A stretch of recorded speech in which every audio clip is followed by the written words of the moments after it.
Vision of Hope, and we have with us to talk about a Vision of Hope, the youth developmental organization, Mr. FDuBose, Jr.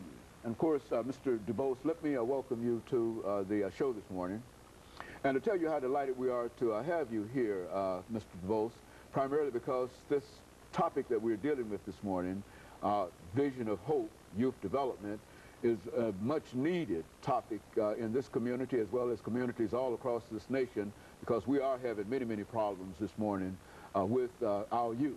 Let's start off, Mr. DuBose, excuse me, by having you to give us some information about your background, your education, and some of the things that were important in eventually leading you to us this morning, and then we'll talk about other things after this first segment.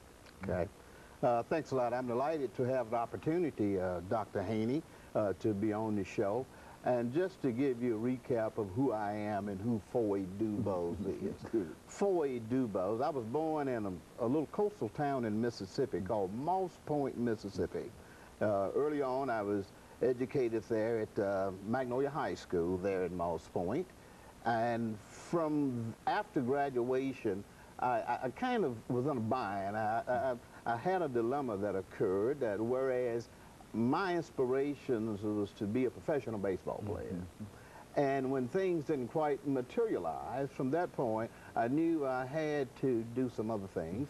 So what I decided to do immediately after high school and not being successful in the baseball career, I went into the military. I stayed in the Air Force for 4 years. And once in the Air Force, it allowed